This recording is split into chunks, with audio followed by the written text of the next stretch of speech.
Assalamualaikum warahmatullahi wabarakatuh. Waalaikumsalam warahmatullahi wabarakatuh. Bertemu kembali bersama Umi Al Inayah di acara Ngopi.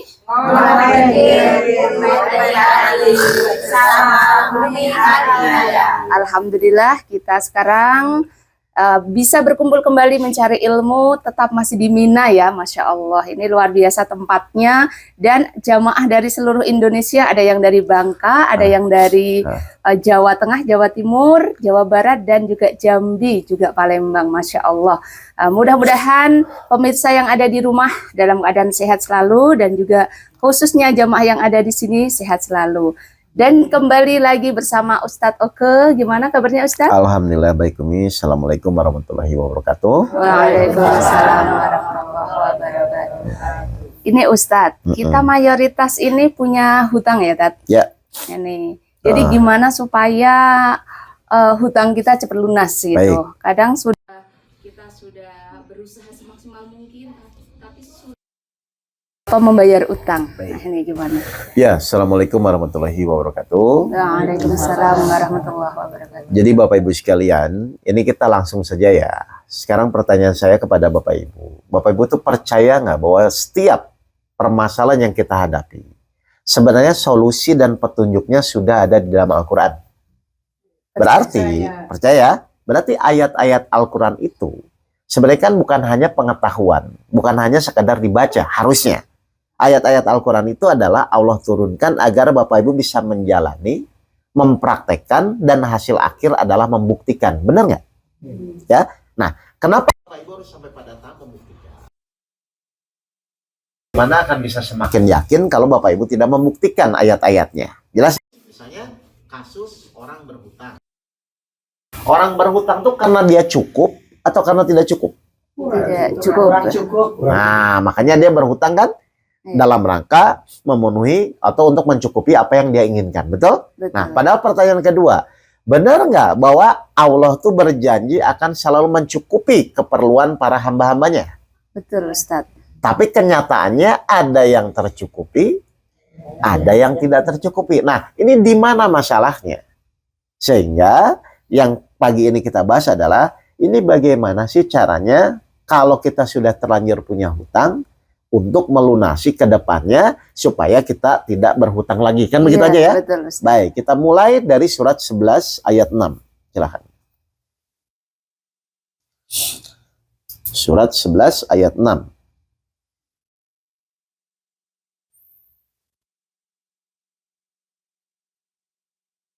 Siti apa Bu Ami?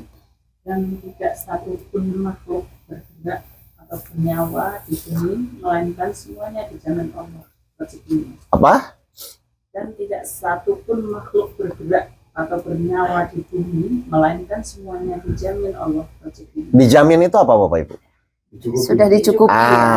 Jadi menurut Al-Quran sendiri sebenarnya setiap rezeki manusia itu sudah dicukupi. Menurut Al-Quran sendiri ya. Tapi kenyataannya ada yang merasa dicukupi, malah ada yang kurang, bahkan ada yang kelaparan. Ini masalahnya di mana? Kurang bersyukur. Nah, artinya bukan apa? Artinya berarti kan harusnya kalau kita menjalani Al-Quran dengan benar, dijamin itu akan terjadi nggak? Terjadi. Mungkin selama ini kita juga kurang maksimal di dalam menjalani ayat-ayat Al-Quran kan? Kan gitu aja sebenarnya. Tapi rumusnya harusnya yang namanya dijamin, dicukupi nggak harusnya? Dicukupi. Nah itu dulu keyakinan itu.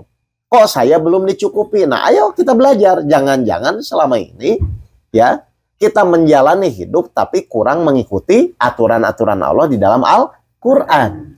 Nah berarti pertanyaannya sekarang, berarti bagaimana supaya Allah mau mencukupi? Nah nanti kita praktekkan. Surat 65 ayat 3. Silakan. Bagaimana supaya Allah benar-benar mau mencukupi ketika kita misalnya menjalani hidup dengan kebutuhan apapun yang kita inginkan? Bisa sini dikit. Oh iya. Silakan. Surat 65 ayat 3. Dan dia memberinya rezeki dari arah yang tidak disangka-sangka. Terus? Dan barang siapa bertawakal kepada Allah, niscaya Allah akan mencukupi keperluannya. Ini apa yang Allah janjikan? Tawakal. Sekali lagi dibaca, barang siapa Bertawakal Barang siapa bertawakal kepada Allah, niscaya Allah akan mencukupkan keperluannya. Nah, harusnya ayat ini tuh terjadi atau tidak terjadi, Pak? Barang siapa bertawakal kepada Allah, Ya. niscaya Allah akan mencukupkan keperluannya. Berarti harusnya ayat ini tuh terjadi atau tidak terjadi? Harusnya terjadi. Nah, berarti kalau sekarang Bapak Ibu belum cukup, berarti sudah tawakal atau belum? Belum. Berarti belum bertawakal ya. Ustaz, ya? Menjadi begitu kan? Iya, makanya masih merasa kurang. Ah. Bahkan kadang Tat udah punya berbagai macam fasilitas ya, itu merasa kurang lagi. Terus pengen utang untuk membeli hal lain lagi gitu. Ya, loh, silahkan. Kan Allah juga suka tidak suka memberikan hawa nafsu ke dalam diri kita, betul? Iya. Untuk mewujudkan atau untuk memunculkan namanya keinginan. Tapi buat saya Bapak Ibu, sekarang Bapak Ibu tuh mau nggak membuktikan surat 65 ayat 3 ini? Kalau Bapak Ibu bertawakal, Allah akan cukupkan. Kan begitu ya? Iya. Contoh misalnya, saya gaji cuma 5 juta misalnya ya. Tapi pengeluaran saya secara logika kita cukup atau tidak? Tidak cukup. Tidak cukup kan? Akhirnya untuk menutupi yang 5 juta kita ngapain? Utang. Nah, itu kan pemikiran kita kan? Iya. Padahal di dalam Al-Quran ada nggak caranya untuk mencukupi? Ada. Caranya hutang atau bertawakal? Bertawakal. Ah, Bapak Ibu selama ini berhutang atau bertawakal? Lah, jadi Bapak Ibu ngikutin siapa? Sebenarnya berarti kita punya keinginan apapun sebenarnya Allah tuh tetap mencukupi. Loh, Ustaz. karena memang itu kan janjinya kan? Yang penting Tinggal, tawakal. nah tinggal sekarang tawakal seperti apa yang harus kita lakukan agar Allah membuktikan janjinya. Jadi misalnya saya pengeluaran 10 juta, penghasilan saya 5 juta, logikanya kan nggak cukup. Terus gimana caranya Allah mencukupi kalau saya bertawakal kan? Coba ayatnya dibaca lagi. 65 ayat 3. Dari awal sampai selesai. Iya, dari awal. Dan dia memberinya rezeki dari arah yang tidak disangka-sangka. Jadi dari mana itu? Dari arah yang tidak disangka-sangka. Berarti bisa nggak Allah buat seperti itu? Bisa. Nah, Bapak Ibu yakin nggak? Yakin. Yakin atau pusing? Yakin. Kenyataannya ya Ustadz, biasanya ini kita punya gaji segini, sedangkan Ya. kalau dihitung-hitung pengeluaran kehidupan kita lebih dari itu ya cukup ya Tat. Betul. Cuman kadang kita itu nggak nyadar, masih berusaha kayaknya nggak cukup secara logika. Nah, makanya fungsinya Al-Quran itu sebagai petunjuk bagi orang-orang yang memang anggaplah belum tahu. Kan begitu kan? Iya. Ini 5 juta. Saya penghasilan 10 juta. Setiap bulan saya nombok dong logikanya. Kan begitu kan? Iya, betul. Terus fungsinya Al-Quran menjelaskan ini tuh untuk apa menurut Bapak Ibu? Fungsinya Al-Quran menjelaskan ayat ini maksudnya tuh untuk apa? Untuk yang merasa 5 juta, pengeluaran 10 juta, bagaimana caranya? Kan begitu kan? Iya, betul. Baik, sekarang logikanya tadi cukup atau tidak? Tidak cukup. Kita lihat sekarang 29 ayat 60. Jadi Bapak Ibu tuh implementasi gitu Al-Quran ayat-ayat tuh tolong dijalani gitu loh. Kalau enggak nanti pusing sendiri Pak. Iya, Silakan. Ustadz, betul. Siap. Dan berapa banyak makhluk bergerak yang bernyawa yang tidak dapat membawa atau mengurus rezekinya sendiri. Terus Allah lah yang memberi rezeki kepadanya dan kepadamu. yang tidak bisa mencari pun Allah kasih, betul? Iya, betul. Apalagi Bapak Ibu yang masih bisa nyari. Berarti logikanya harusnya cukup, Pak. Nah, sekarang satu lagi ayat 62-nya, Mbak Ani. 29 ayat 62-nya. Ini penting nih, ini saya baru kupas nih. 29 Ayat 62. ke bawahnya. Iya, kan 60 sama naik ke 62. Nah. Allah melapangkan rezeki Mm-mm. bagi orang yang dia kendaki Ah, terus? di antara hamba-hambanya, dan Terus? dia pula yang membatasi baginya. Baik, Sungguh Allah mengetahui. saya penghasilan 5 juta. Pengeluaran 10 juta. Secara logika cukup atau tidak? Tidak cukup. Kalau Allah lapangkan, Cukup. ibu bapak penghasilan 20 juta. Pengeluaran 15 juta. Cukup atau tidak? Tidak cukup. Penghasilan 20 juta. Pengeluaran 15 juta. Oh, Cukup nggak? Cukup. Kalau Allah sempitkan? Jadi nggak cukup. Nah, jadi cukup tidak cukup tuh karena nilai nominalnya atau karena Allah lapangkan atau Allah sempitkan? Karena Allah lapangkan. Selama ini pemikiran Bapak Ibu begitu atau tidak? Tidak. Jadi kembali lagi Ustadz, yang itu. Jadi kalau udah terlanjur, Iya, iya, ini punya utang. maksudnya saya cuman maksudnya ngasih gambaran dulu. Hidup itu bukan masalah matematika. Oh, Kalau iya. pengeluaran saya 10 juta, ya saya harus cari uang 15 juta. Nggak begitu juga, Pak, gitu loh. Gitu, ya. Karena hidup ini berdasarkan petunjuk dan keyakinan kita kepada Allah. Tadi Ibu jawab, kan nggak pakai ayat pun. Misalnya tadi saya bilang, Ya. Ibu hutang misalnya, Ibu anggaplah pengeluaran 10 juta. Pemasukan kita 5 juta. Tapi kalau Allah lapangkan, cukup atau tidak? Cukup. Sekarang Ibu penghasilan 20 juta, pengeluaran cuma 10 juta. Logikanya cukup atau tidak? Tapi kalau Allah sempitkan, cukup atau tidak? Kurang. Nah, itu maksud saya. Hidup rezeki itu bukan terhadap apa yang kita pikirkan. Prinsip rezeki itu harus mengikuti aturan-aturan Allah. Jadi meskipun misalnya dulu orang tua Ibu anaknya 11, kerjanya cuma buruh tani, kenyataannya hidup semua kan? Iya, betul. Ayo, gimana hitungannya saya mau nanya? Ya, Berarti betul. ada sesuatu yang di luar logika kita, Iya. yang kadang-kadang kita tidak sadari, ternyata di dalam Al-Quran sudah dijanjikan, gitu loh Pak Pur. Iya. Itu namanya iman. Gitu ya Ustadz ya. Jadi intinya kalau kita seberapapun rezeki atau gaji kita ya. Betul. Tapi kalau Allah mencukupkan, itu tentunya pasti akan cukup ya. Nah, saya mau pertanyaan saya, seyakin apa Bapak Ibu kepada apa yang Allah janjikan? Itu dulu pertanyaannya. Karena kalau misalnya bicara begini nggak yakin, ya nanti, loh kan gimana Ustaz? Nanti gimana lagi? Nanti pikiran dia sendiri. Ustaz, saya yakin apabila kita punya utang, tiba-tiba ada yang menyarutangi. Tapi selama ini ya utang sarutang diri. Iya. Kan berarti kan nanti pertanyaan Bu Amik itu adalah bagaimana caranya, kan begitu kan? Iya. Agar yang tadinya menurut kita tidak mungkin menjadi mungkin. Kan gitu aja kan? Betul. Ustadz. Betul nggak? Iya. Ustadz mau ngomongin, loh saya pelaku Pak. Saya tuh punya perusahaan Pak, hancur. Tiba-tiba hutang saya harus bayar 2,5 miliar. Aset saya nggak punya, semua habis. Saya harus bayar 2,5 miliar. Kebayar atau tidak? Dari mana kan? Nah, tapi saya menjalankan, mempraktekkan ini. Apa yang terjadi? 2,5 bulan selesai hutang saya. Masya Allah. Nah ini mau saya jelaskan. Oh, iya. Nah itu. Oh, iya, iya. Makanya saya bilang, kalau Bapak punya masalah, Bapak nggak ngikuti Al-Quran, udah pasti hancur, pasti berantakan, pasti pusing.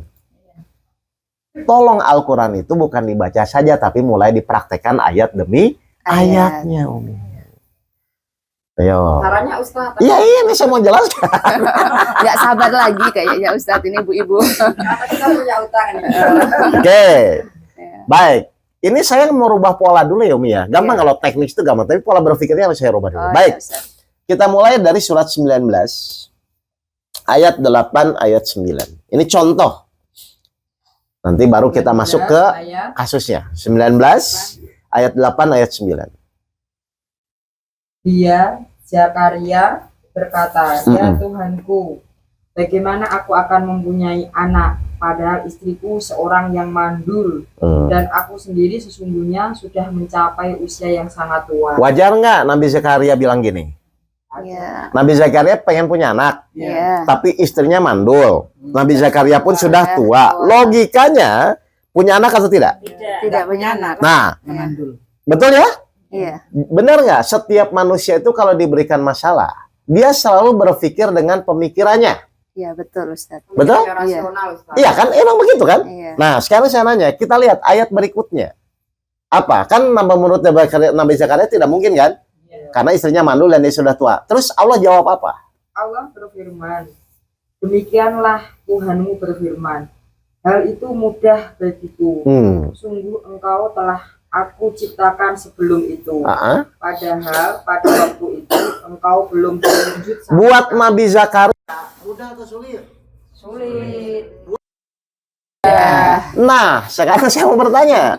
Bapak tuh kalau punya masalah biasanya sudut pandangnya sudut pandang kita atau sudut pandang Allah? Ya, kadang kita. Lah, terus Selama anak kita. Nah, padahal pertanyaan saya, terus kita disuruh beriman kepada Allah itu maksudnya untuk apa?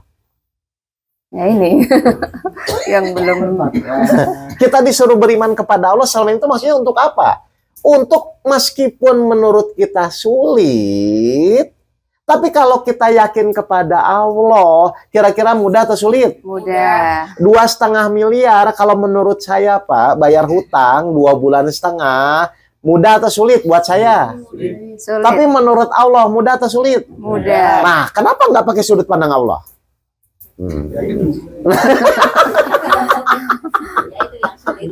Lah, ya ini saya menjelaskan. Proses menuju itu. Iya. Kesalahan kita adalah, saya jelaskan dulu kesalahan kita ya Pak ya. Yes. Kesalahan kita tuh kalau punya masalah, kita selalu mengukur masalah tuh berdasarkan kemampuan diri kita.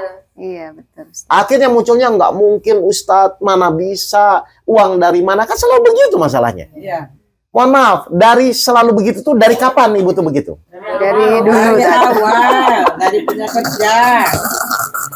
Masya Dari Allah. awal. Jujur ya. Jadi kayaknya padahal Bapak Ibu tuh dikasih Allah namanya Al-Quran. Tujuannya kalau Bapak Ibu nanti mengalami kesulitan, ikuti Al-Quran yang sudah Allah sampaikan. Supaya apa? Biar Bapak Ibu tidak sulit. Kan begitu. Iya, Ustaz. Coba terakhir sebelum saya masuk ke caranya, Al-Baqarah 185. Surat Al-Baqarah ayat 185. Ini tentang puasa tapi saya sederhanakan. 100 85. Bulan Ramadan adalah bulan yang di dalamnya Terus? diturunkan Al-Quran sebagai petunjuk bagi manusia dan penjelasan-penjelasan mengenai petunjuk dan pembeda antara yang benar dan yang batil. Terus? Karena itu, barang siapa di antara kamu ada di bulan itu, maka berpuasalah. Terus? Barang siapa sakit atau dalam perjalanan, dia tidak berpuasa. Oke. Nah ini saya mau ngambil poin ini aja nih. Terus Bu, satu lagi. Maka wajib menggantinya sebanyak hari yang ditinggalkannya itu Oke. pada hari yang lain. Perhatikan kata-kata berikutnya. Terus? Allah menghendaki kemudahan bagimu dan tidak menghendaki kesukaran bagimu. Coba ulang Bu yang itu, poin itu. Allah Allah menghendaki kemudahan bagimu dan tidak menghendaki kesukaran bagimu. Allah tuh senangnya memudahkan atau mempersulit? Jadi memudahkan. Nah, kita kalau dikasih masalah mempersulit atau mempermudah? Mempersulit. Kenyataannya seperti itu. Logika. Allah saja yang ngasih masalah, yang ngasih ujian, senangnya mempermudah.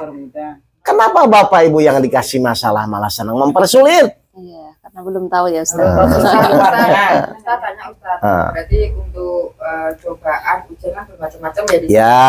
Seperti contohnya nih sakit, Mm-mm. sakit yang mungkin stadium berapa atau yang Ya, kronis. ya, ya. Itu kan dalam diri kita. Mm. Itu bisa dikatakan nggak Allah mempersulit diri kita dan dengan kondisi penyakit yang Oke. kritis misalkan seperti itu. Saya mau nanya ya, benar nggak ada satu hadis, ini populer hadisnya yang mengatakan Allah sesuai praduga, prasangka hambanya. Iya. Ketika Bapak Ibu bilang sulit, itu yang terjadi.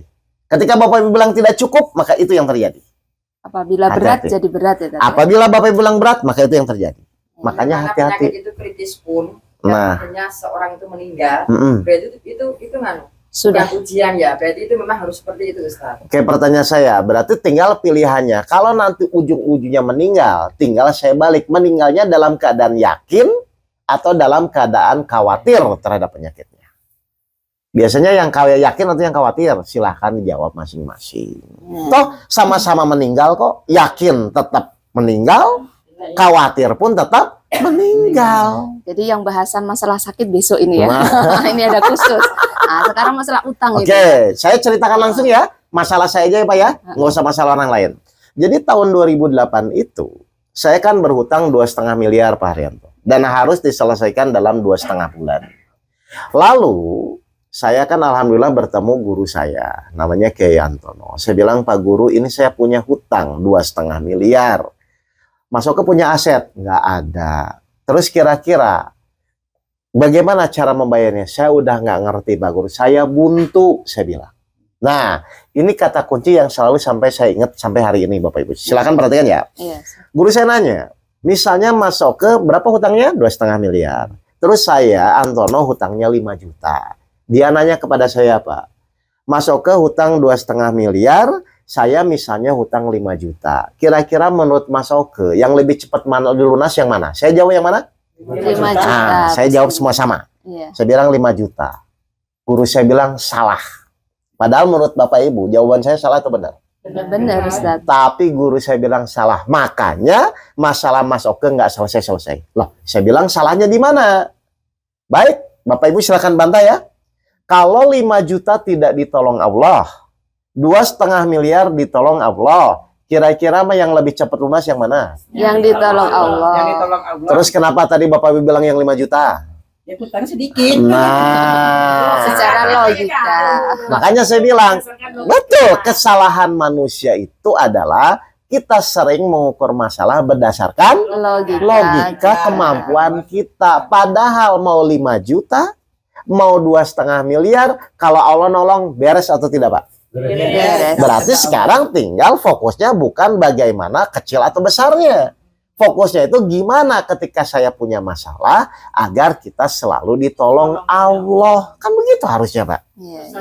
Iya, iya, maksudnya ini dulu. Ngerti nggak? Nah, akhirnya saya diajarkan caranya. Gimana kalau gitu, Pak Guru? Agar saya selalu ditolong Allah. Caranya bagaimana, Umi? Ya. Buka Al-Baqarah ayat 153.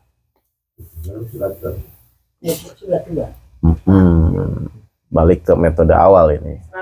53. 153. Sebenarnya sederhana caranya tuh. Dan ada di dalam Al-Quran. Orang-orang yang beriman, mohonlah pertolongan kepada Allah yang sabar dan sholat. Jadi caranya bagaimana supaya ditolong Allah, Pak? Beriman, sabar. Sabar dan sholat. sabar. Beriman, sabar dan sholat. Ya. Jujur, Bapak Ibu sekarang. Bapak Ibu tuh kalau punya hutang, ingin cepat lunas atau ingin sabar? Ingin cepat lunas. Ingin cepat lunas. Sabar yo, cepat lunas yo. Ayo, Cepat ingin lunas. cepat lunas atau ingin sabar? Ya, ingin cepat lunas. Biasanya seperti Padahal itu, syarat Ustaz. ditolong Allah apa? Beriman, Terus sabar. kenapa Bapak Ibu ingin cepat lunas? Nggak pusing lagi. Nah, berarti Bapak Ibu tuh kalau begitu ingin ditolong Allah nggak sikap begitu? Enggak. Nah, itu Bapak Ibu. Jadi kesalahan kita itu adalah kita selalu fokus kepada apa yang kita inginkan. Iya, iya. Utang pengen cepat lunas. Loh, semua orang pun ingin cepat lunas kan? Iya. Cuman syarat supaya Allah nolong, itu berarti kan harus ngikuti apa yang Allah inginkan. Sedangkan di sini Allah bilang, mohonlah pertolongan kepada Allah dengan sabar dan sholat. Berarti harusnya saat Bapak Ibu berhutang itu ikhtiar wajib, tapi tujuannya menjadi sabar, bukan menjadi cepat lunas. Oh, itu tadi ya. Nah, iya kan Jadi tujuannya. ikhtiarnya itu dan juga doa tetap ya tadi. Betul, saya ulang dulu. Kan selama ini Bapak Ibu ketika punya hutang, pasti kan di pikirannya, di hatinya, pasti ingin Iya. cepat lunas kan? Iya, betul. Emang syarat Allah menolong tuh ingin cepat atau ingin sabar? Yang sabar. Berarti semakin cepat sabar, Ibu semakin cepat ditolong Allah. Masya Allah. Jadi intinya menerapkan hati kita sabar itu. Oke, saya ulang lagi ya. Hai orang-orang yang beriman, jadikanlah sabar dan sholat sebagai penolongmu. Iya. Berarti sabar sholat ini benar nggak sebagai syarat nanti Allah menolong? Iya, betul. Ya kan syaratnya kan sabar dan sholat kan? Iya. Berarti Bapak Ibu tuh fokus bagaimana supaya lunas atau fokus bagaimana supaya sabar dan sholat? Fokus sabar dan sholat. Nah selama ini Bapak Ibu konsentrasinya fokus cepat lunas atau fokus sabar dan sholat? Cepat lunas, jangan sampai disita. Nah itu kan yang terjadi kan? Padahal kalau Bapak Ibu sudah memenuhi syarat, pasti ditolong nggak? Iya, ditolong. Nah berarti kalau belum memenuhi syarat, ditolong atau tidak? Maka disita. Kan begitu yang terjadi? Iya, iya. Jadi selama ini kesalahan kita di ayatnya atau di cara berpikir kita? Cara berpikir. Dari kapan Bapak Ibu salah begitu berpikirnya? Dari awal. Ya Umi, Iya, paham ya nih? Oh iya, ya udah paham tadi. Jadi intinya kita harus memang paling utama adalah sabar. Syarat. Jadi intinya itu, Hmm. ketika Allah berjanji akan menolong kita, pasti ada syaratnya, betul? Syaratnya, ya. Syarat itu adalah keinginan Allah kan? Iya. Nah tadi makanya saya jelaskan ke Pak Haryanto, ini bukan masalah apa yang kita inginkan. Ini masalahnya apa yang Allah inginkan. Kalau kita sih pasti ingin cepat lunas. Cuman kalau Allah belum mau, ayo gimana? Ya nggak bisa ya, Ustaz. Nah itu maksud saya. Iya. Jadi orang itu, kenapa Allah ngasih ujian? Karena Allah tahu Orang kalau dikasih ujian pasti ingin secepatnya menyelesaikan kan? Iya. Nah, Allah kunci. Oke, kalau kamu ingin diselesaikan, kamu ikuti dulu dong, kamu penuhi dulu dong syaratnya. Benar nggak? Nah, saya tuh melihat orang tidak fokus kepada syaratnya. Orang hanya selalu fokus pada apa yang diinginkan. Jadi Bapak Ibu mau usaha jungkir balik pun, kalau tidak memenuhi syarat, selesai nggak masalahnya? Enggak. Makanya akhirnya waktu saya diajari guru saya itu, Iya. akhirnya saya berubah, Pak. Yang tadinya saya bagaimana supaya hutang saya lunas, bagaimana supaya saya bayar, bagaimana supaya saya cari pinjaman dari sana sini, saya rubah. Saya tetap ikhtiar tapi niat saya, ya Allah, baik, saya akan menjalani apapun yang Kau perintahkan. Saya perbaiki itu. Jadi yang dulunya saya nggak sabar, dimaki-maki orang, akhirnya saya jadi sabar. Karena saya ingin ditolong Allah. Iya. Yang dulu sholatnya berantakan, tidak fokus, tidak khusyuk, akhirnya saya perbaiki. Ikhtiarnya sama. Tidak ada yang berubah ya ikhtiarnya ya. Tapi kualitas sabar saya, kualitas sholat saya perbaiki, Pak. Apa yang terjadi? 2,5 bulan, akhirnya selesai. Bagaimana caranya? Setelah saya perbaiki sabar sholat saya, tiba-tiba seminggu kemudian teman saya ngasih proyek. Masya Allah. Tiba-tiba teman saya ngasih uang. Tiba-tiba orang yang menghutangin saya, udahlah Pak, kelunasin saja. Kenapa begitu? Ya, karena Allah menolong. Kenapa Allah menolong? Karena sabar sholat saya memenuhi syarat. Jadi intinya kita semua harus membenahi hati kita dengan sabar, sholat, gitu ya Ustadz ya. Supaya Usul gimana? Nah, itu nanti. Mantil, masa. Berarti kan ada solusi keluarnya Pak Ustadz. Kenapa? Ada solusi keluarnya. Iya. Iya, kan saya tetap ikhtiar, Iya. cuman ikhtiarnya akhirnya dimudahkan sama Allah. Tiba-tiba teman saya datang. Itu Lewat- yang menggerakkan siapa? Allah. Allah, Jadi karena Allah menolong lewat menggerakkan manusia yang lain. Intinya seperti nah, itu ya. makanya di situ kan dibilang Allah Maha mengatur segala urusan. Masya Allah. Ini kayaknya ada bapak-bapak ya Tat ya. Silakan, Silakan silakan. Pak kalau mau tanya Pak. Tentang hutang ya Pak ini ya. Itu Hmm. yang jadi pertanyaan saya Ha-ha. itu di dalam ikhtiarnya. Kalau masalah kualitas sholatnya saya sudah masuk, oke. Hmm. Nah, itu yang harus saya perbaiki. Ya. Tapi ikhtiarnya itu Oke. apakah itu juga menunggu petunjuk Oke. atau harus kita punya inisiatif sendiri? Baik. Sekarang saya mau nanya gini, ya.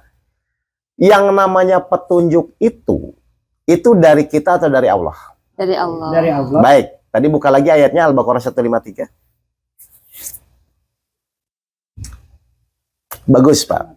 Jadi, saya ulang ya, ikhtiar itu tidak ada yang dirubah ya, Pak ya. Iya. Yang dirubah itu adalah sikap kita di dalam menjalani ikhtiar. Jadi sakit tetap ke dokter, tapi sikap kita berubah gitu loh, Pak. Tetap usaha. Tetap ikhtiar tuh bagaimana wajib. caranya ya. Coba sekali lagi. 153 ya. Ya, 153. Wahai orang-orang yang beriman. Satu, Allah manggil siapa, Bapak Ibu? Orang yang beriman. Nah, sekarang saya mau nanya, Bapak. Kita ikhtiar itu harusnya dalam keadaan yakin atau dalam keadaan pusing? Yakin. Kenyataannya, Pusing. Pusing. Pusing. Lama ini. kenapa kita wajib ikhtiar dalam keadaan yakin? Kan itu penting ya? Ya. Ternyata memang di surat 10 ayat 9, silakan. Geser sini aja Pak. Jadi awal tuh memang kebanyakan orang tuh salahnya di situ. Sesungguhnya orang-orang yang beriman dan mengerjakan kebajikan niscaya diberi petunjuk oleh Tuhan karena keimanannya. Mereka di dalam surga yang penuh kenikmatan. Baik, saya ulang. Allah memberi petunjuk kepada siapa? Orang yang beriman. Jadi Bapak itu dari awal ikhtiar harusnya munculkan keyakinan, Pak. Tapi kebanyakan orang biasanya saat ikhtiar tuh pusing atau yakin. Pusing ya. Nah, terus gimana Allah ngasih petunjuk, Pak? Ya. Saya yakin masuk. Saya yakin. Bukan. Tapi pusing juga. Nah, gimana itu ceritanya? Tapi prosesnya untuk Ya berarti belum yakin gitu ya. berdoa kok Lah, iya. mendapat petunjuk. Nah, itu kira-kira yakin nggak, Pak? Berarti belum yakin sepenuhnya. Ya, saya ulangnya lagi ya. Nggak apa-apa, saya ulang lagi. Jadi yakin ini adalah komponen penting. Ya. Pertanyaan kedua, Bapak tuh yakin kepada Allah, yakin apanya? Yakin Allah akan menolong. Nah, Kalau memang itu, berarti sikap orang yakin itu tenang atau pusing? Tenang. Harusnya tenang, Nah, tapi kenyataannya saya belum bisa. Berarti belum yakin. Ya, pusing karena belum terbayar, pusing kita yakin Fakta. oke. Itu faktanya. Faktanya gitu kan? Ya. Jadi yang pertama tanamkan dulu keyakinan. Oke? Setelah beriman, Allah nyuruh apa? Sabar. Oke, sekarang mau saya kupas di sini karena faktanya di sini, Pak. Iya. Jujur, Bapak. Ketika Bapak punya masalah atau dimaki-maki orang atau ditagih sama orang, betul? Iya. Atau difitnah orang. Bapak tuh biasanya menerima atau tidak menerima? Tidak menerima biasanya. Halo, Pak? Kalau saya itu mawas diri. Bukan, pertanyaan saya menerima atau tidak menerima? Maksudnya gini, Ah, saya mawas diri. Salahnya saya apa kok bisa selalu difitnah? iya, berarti menerima atau tidak kalau begitu? Tidak. Iya, kalau menerima ya terima aja mau fitnah mau enggak. Betul nggak? Iya. Nah, berarti kan sekarang Bapak belajar bagaimana caranya agar saya bisa menerima. Kan tinggal diperbaiki itu aja. Kalau difitnahnya sudah terjadi. Kalau misalnya ditipunya sudah terjadi. Ini syaratnya, masalahnya. Allah akan menolong kalau kita bisa menerima kan? Dan kenyataannya kita sulit untuk menerima. Nah, berarti saya sekarang setelah yakin, Bapak harus saya ajarin bagaimana caranya agar mudah menerima kan, Pak? Nah, kira-kira kalau nanti diajarkan caranya tinggal dipraktekkan. Setelah dipraktekkan, nanti terbukti nggak? Nanti Allah nolong. Kan gitu aja harusnya. Betul? Berarti sekarang... Di depan kan ada jika sudah beriman. Nah, kemudian yang mengukur keimanan itu kan. Loh kan tadi Bapak ngaku sudah beriman katanya. Kan sudah beriman. Nah, tinggal sekarang bagaimana caranya menerima. Kan begitu kan? Saat nanti Bapak difitnah, saat nanti Bapak ditipu. Kan itu aja tinggal kedua kan? Kan kalau ikhtiarnya sama. Berarti sekarang yang dirubah adalah apanya? Sabar. Bagaimana cara menerima agar menerima itu membuahkan hasil ditolong Allah. Betul nggak ini? Iya, betul. Berarti kalau misalnya nanti hasilnya ditolong Allah, berarti Bapak menerima atau tetap nggak menerima? Menerima. Ya itu, karena tujuan Bapak menerima itu bukan karena orang fitnah itu. Bukan karena ditipunya. Saya menerima ini agar Allah menolong saya. Tapi sampai itu juga Pak Ustadz, harus ada usaha juga. Loh, ini kan dalam rangka usaha. Dia usaha tapi difitnah orang. Dia usaha ditipu orang. Nah, mau menerima tidak menerima, sudah ditipu belum? Sudah. Nah, makanya kalau sudah terlanjur daripada tidak menerima, mendingan kita menerima, tapi menerima ini yang membuahkan agar Allah menolong. Kan begitu kan? Dan usaha tetap. Nah, kan usaha ini dia berjalan kan? Kayak saya kan bisa berjalan. Ngerti ya, Pak ya? Nah, berarti langkah yang kedua adalah kita akan belajar bagaimana cara agar mudah menerima. 64 ayat 11. Jadi tidak mudah ya Ustadz ya Oh, untuk menerima ini. Enggak, yang tidak mudah itu karena pola berpikir Bapak. Kan dari dulu baru ketemu sekarang masalahnya. Iya, iya. Itu aja sebenarnya. Saya nggak menyalahkan. Pasti orang tuh merasa kesulitan karena belum terbiasa kan? Iya. Kan pola berpikir ini kan baru kan? Nah, itu maksud saya. Berarti harus latihan. Nah, latihan merubah sikap dan merubah yaitu hal yang Tidak ada suatu musibah yang menimpa seseorang kecuali dengan izin Allah. baik. Apa, Pak? Sekali lagi, Pak Ami, pelan-pelan. Coba sekali lagi. Kecuali izin Allah. Coba silakan. Tidak ada suatu musibah yang menimpa seseorang kecuali dengan izin Allah. Ini maksudnya apa, Pak? Musibahnya itu juga atas izin Allah. Benar ya? Ya. Tolong dijawab. Berarti yang terjadi itu tuh izinnya dulu atau musibahnya dulu? Izin Allah. Izinnya. Izinnya dulu. Izinnya dulu ya? Ya. Baik. Berarti harusnya nanti Bapak Ibu ketika ada suatu kejadian apapun, yang Bapak Ibu lihat tuh harusnya izinnya atau musibahnya? Izinnya dulu. Izinnya dulu. Harusnya. Izinnya ada, baru Kenyataannya, Kenyataannya Musibahnya. kejadian. musibah dulu. Baru izin. kalau yang dilihat musibah dulu bisa menerima nggak? Enggak. Bisa. Tapi kalau yang dilihat izinnya dulu, harusnya logikanya harusnya bisa menerima. Karena Bapak melihat yang mengizinkan. Yang mengizinkan siapa? Allah. Kalau Allah yang mengizinkan, kira-kira baik atau buruk? Tentunya baik ya. Baik, kalau baik, harusnya diterima dulu atau emosi dulu? Diterima dulu. Berarti diterima tuh karena musibahnya atau karena izin Allahnya? Izin Allah. Nah, kalau Bapak bisa begitu, perhatikan ya ayatnya ya. Kalau Bapak bisa begitu, lanjut ayatnya. Tidak ada suatu musibah pun, 64 ayat 11 tadi. Coba 64 ayat 11. Suatu musibah yang menimpa seseorang kecuali izin Allah. Baik, Bapak kan ngeliat izinnya ya. Nah, terus selanjutnya apa? Dan barang siapa yang beriman kepada Allah, Berarti meyakini itu kan? Terus apa? saya Allah akan memberi petunjuk kepada hati. Allah akan kasih apa ke Bapak? Untuk apa? Untuk menyelesaikan. Untuk menyelesaikan masalah-masalah yang Bapak hadapi. Mohon maaf, selama ini Bapak kalau Ibu kalau ada kejadian yang dilihat itu kejadiannya atau musibahnya? Yang dilihat itu izinnya atau kejadiannya? Kejadiannya selama ini Lalu kenapa kok selalu diuji terus? Iya, Bapak selama ini ngelihat kejadiannya atau ngelihat izinnya? Kejadiannya ini. Nah, kalau begitu berarti lulus atau tidak? Kalau kita tidak lulus ujian, kira-kira dibiarkan atau remedial? Alhamdulillah lulus. Loh, bukan maksud saya. Nah, karena Bapak kenapa diuji begitu-begitu terus? Berarti kan selama ini Bapak nggak pernah lihat izinnya kan? Benar nggak? Iya, yang dilihat Lah, masalahnya. Kalau tidak melihat izinnya, berarti sebenarnya lulus atau tidak? Makanya masalahnya diulang-ulang. Karena apa? Karena Allah ingin, maksudnya kalau dikasih kejadian itu, kita tuh melihat izinnya. Kita pas dikasih kejadian selalu melihat kejadiannya. Makanya diulang-ulang Makanya ujiannya. Ya. diulang-ulang. Karena kalau Bapak nanti ada kejadian, oh ini izin Allah, pasti nggak akan dikasih lagi kejadian yang sama. Tapi kejadian berbeda. Berbeda, tapi tetap rumusnya yang dilihat adalah izin Allahnya. Gitu loh Pak. Nah, pertanyaan saya, kalau nanti Bapak Ibu sudah benar-benar sesuai dengan syarat yang Allah tentukan, ditolong nggak? tolong Silahkan dibuktikan. Seperti apa yang Allah janjikan, 19 ayat 61. Silahkan. Jadi, sebenarnya nggak ada yang berubah Pak. Dalam ikhtiar itu nggak ada berubah. Cuman pikiran, pemahaman itu yang harus diperbaiki. Silahkan. Diangkat dulu aja nih. Silahkan. Surat 16. Surat 19 ayat 61. Perhatikan ya, lihat. Apa yang Allah janjikan akan ditepati atau tidak?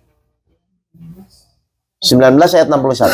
Itu surga adalah yang telah dijanjikan Surga oleh Tuhan, ada. Surga Aden yang dan yang telah dijanjikan oleh Tuhan yang Maha Pengasih kepada hamba-hambanya. baik. Surga itu udah ada atau belum? Sudah ada. Bukan. Kita udah lihat atau belum? Belum. Tapi Allah janjikan kan? Iya. Terus 1961. Sekalipun surga itu tidak tampak, sungguh janji Allah itu pasti ditepati. Berarti kalau kita sudah melakukan apa yang menjadi syarat yang Allah janjikan, pasti ditolong nggak? Pasti ditolong. Berarti kalau belum ditolong, janji Allahnya yang salah atau kitanya yang belum memenuhi syarat? Kita yang belum memenuhi syarat. Sudah. Jadi syarat yang kedua kalau ingin ditolong Allah, ternyata nanti kalau ada kejadian, Bapak terima dulu. Terimanya tuh bukan karena ditipunya, bukan karena dizoliminya. Menerima itu karena menghormati izin Allahnya. Berarti alhamdulillah. Ya kan menghormati kan? Nah, saya mau nanya, Bapak selama ini pasti yang dilihat selalu musibahnya, selalu kejadian. Terus gimana Allah mau menolong? Berarti harus ikhlas, tapi tetap ikhtiar ya Ustaz. Nah, kan nanti janjinya setelah kita menghormati izin Allah, kan Allah ngasih petunjuk kan? Iya. Nah, nanti Bapak digerakkan. Oh, nanti saya ketemu si A. Oh, nanti ketemu si B. Nanti pikiran Bapak dibuka. Oh, kayaknya saya harus diketemui. Itu nanti akan Allah buat begitu. Itu dari hasil Dari hasil menerima kita atas izin Allah. Allah. Ya. Berarti selama ini permasalahan itu atas izin Allah saya selalu diuji dengan permasalahan. Iya, cuman kan nggak lulus-lulus kan? Karena yang Diuji orang terus. yang Nah, makanya kan Bapak bilang, kok masalah saya begitu-begitu terus kan? Karena memang tujuan Allah belum tercapai. Harusnya Bapak tuh menghormati izin Allah, Bapak malah masih tetap pusing dengan masalah sama kejadiannya. Dan tentunya orang hidup selalu diuji ya Ustaz. Orang hidup selalu diuji, tapi tetap hasil akhir nanti tetap ditolong Allah. Kebetulan ini kan masalahnya antara saya sama Umi Alinaya kan hampir sama. Iya, Betul. iya. Betul. Walaupun Nah, yang satu di Jambi, Ya. yang satu di Magelang. baik. Sekarang pertanyaan saya, Ya. Bapak selama hidup berapa kali menghormati izin Allah?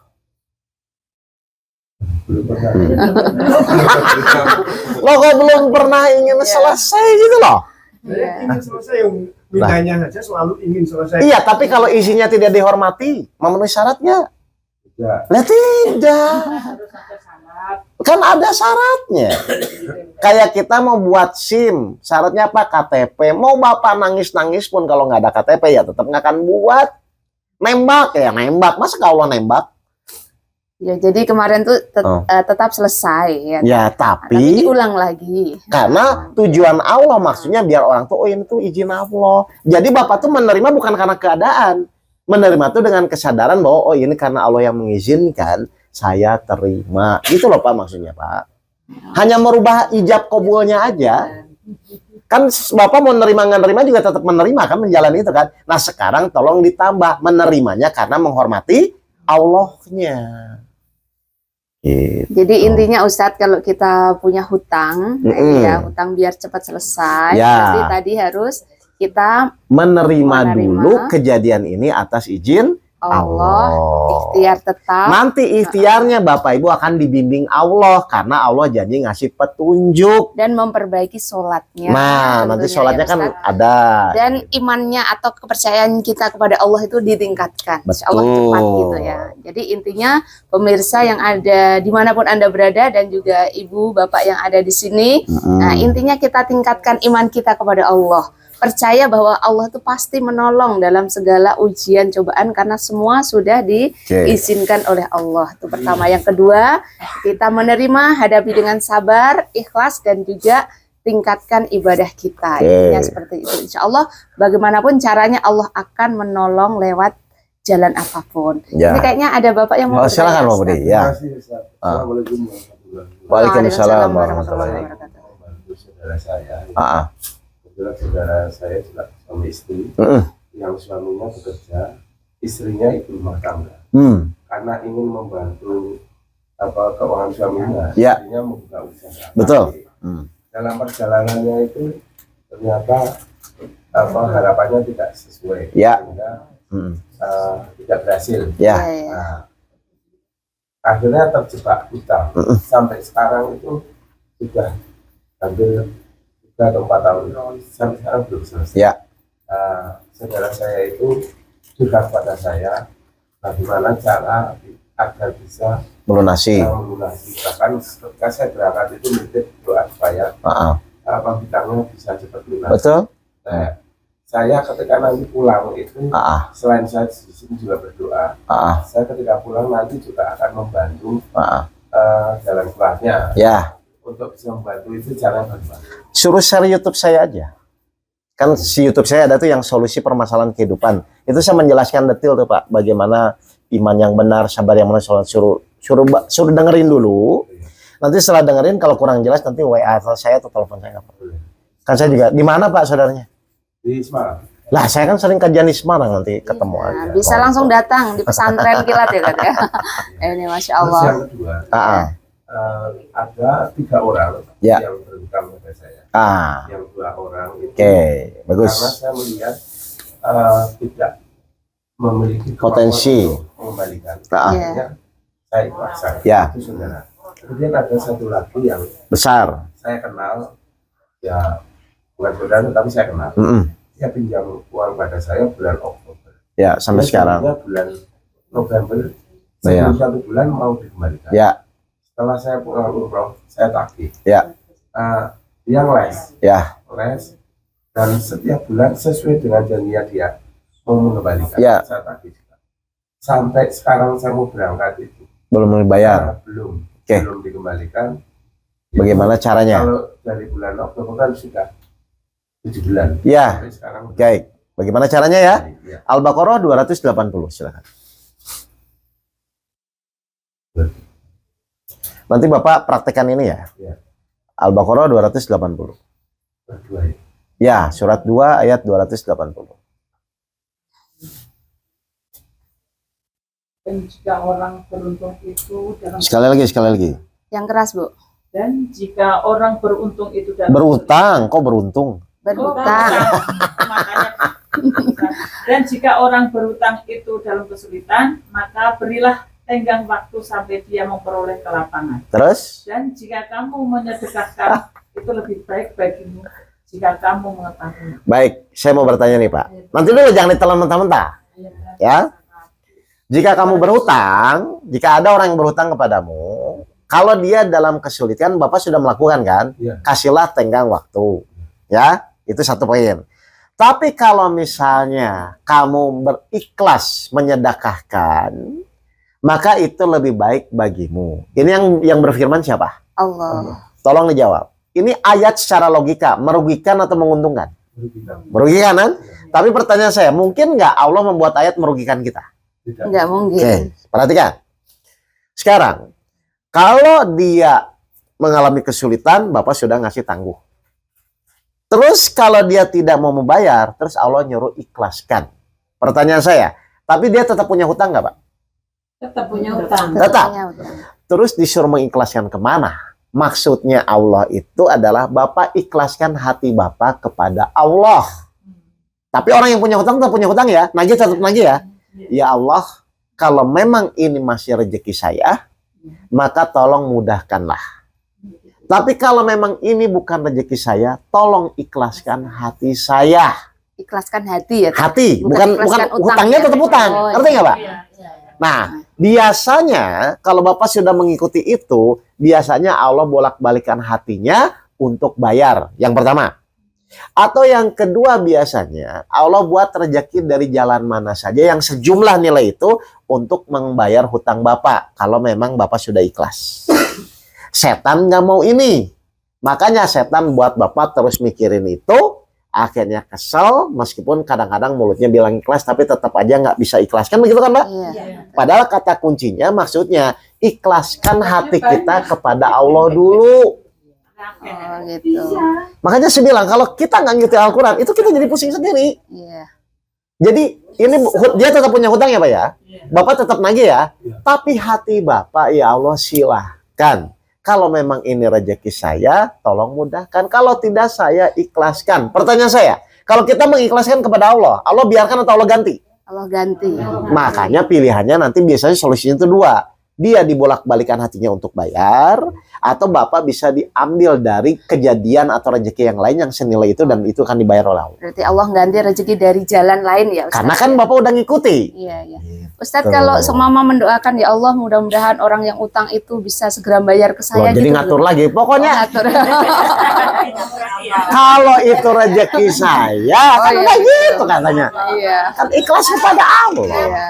Ah. Loh, nagih kan tetap wajib karena Wajib, mengingatkan. ikhtiar kita adalah mengingatkan orang yang punya utang. Cuman hati kita, ya Allah, pokoknya ikhlas. Jadi Bapak Ibu tuh ikhlasnya kepada Allah gitu loh. Yang punya hutang tetap punya hutang, Pak.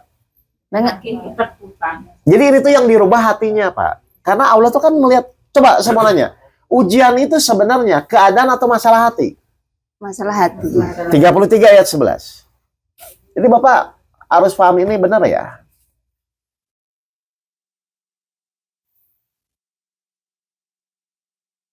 Jadi mendoakan orang yang punya hutang itu biar cepat bayar Bahkan itu. udah ikhlas kepada Allah. Gitu ya, Ustaz. 33 ayat 11. Disitulah diuji orang-orang mukmin dan diguncangkan hatinya dengan guncangan. Nah, makanya kan ini masalah hati, Pak. Iya. Tapi kalau hati kita sudah ikhlas, coba saya mau nanya, kalau hati kita sudah ikhlas, dia mau bayar atau tidak, masalah nggak harusnya? Nggak. Nah, Allah tuh cuma nunggu itu. Tapi selama Bapak masih nagih kok nggak dibayar-bayar, nagih itu wajib nagih, tapi dalam rangka hanya menjalankan apa yang Allah perintahkan aja. Iya, iya. Gitu, Pak. Jadi tidak harus dengan emosi ya. Lah kan kalau ingin ditolong Allah, kalau emosi berarti bersama siapa? Setan. Makanya nggak kelar-kelar. Masya Allah. Nagih itu tetap, Pak, karena kewajiban kita bagi mengingatkan orang yang punya hutang. Dengan bahasa yang lembut ya. Ya silakan mau tegas juga, tapi kan hati Bapak sudah ikhlas kepada Allahnya. Nanti dicoba, benar nggak nanti dia bayar atau Bapak dikasih rezeki yang lain yang senilai itu. Nah biasanya orang itu dapat rezeki dari yang lain terus mikir, wah kalau ditambah dia kan jadi double. Nah biasanya begitu jadi. Ya betul Ustaz. Seperti itu biasanya. Sama-sama. Ya. Silakan, silakan. Iya boleh Pak. Saya mengikhlaskan Ya, yang berhutang itu ini kejadian yang ya. tidak tahu. Jadi Iya memang harus tidak tahu. Harusnya kalau tahu kan dia merasa. Kalau tahu nggak dibayar ya Pak. Kan saya bilang Bapak ikhlaskannya kepada Allah. Alhamdulillah. Bapak ikhlasnya kepada Allah bukan kepada dia, mah tetap punya hutang. Saya tuh cuma ingin menjelaskan metodologi ayat ini tuh Bapak ikhlasnya kepada, kan rugi Pak. Bapak ikhlas nggak ikhlas juga tetap orangnya kan belum bayar.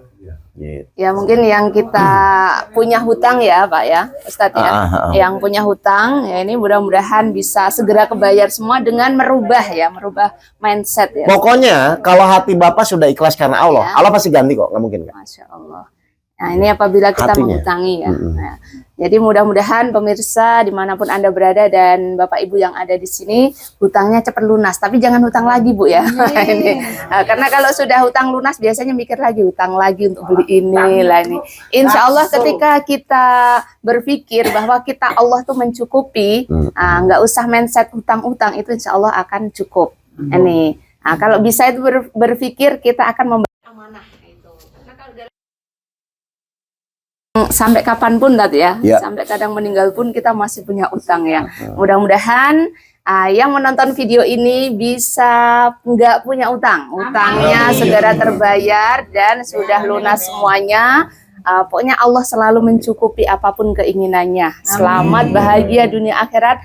Dan yang belum berhutang jangan berpikir hutang ya. Ini mudah-mudahan bermanfaat untuk kita semuanya Ustadz ya. Sama-sama. Ada pesan singkat untuk Baik. para pemirsa? Pesannya cuma singkat, yaitu Bapak Ibu, ayolah, sudah saatnya Bapak Ibu tuh sesuai dengan apa yang Allah inginkan, yaitu mengikuti petunjuk-petunjuk Allah di dalam Al-Quran.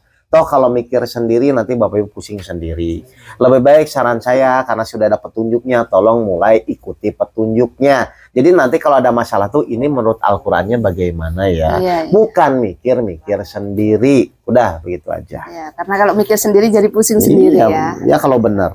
Ini Masya Allah. Mudah-mudahan bermanfaat untuk kita semuanya dan Bapak Ibu dimanapun Anda berada. Terima kasih. Sampai jumpa di acara Ngopi.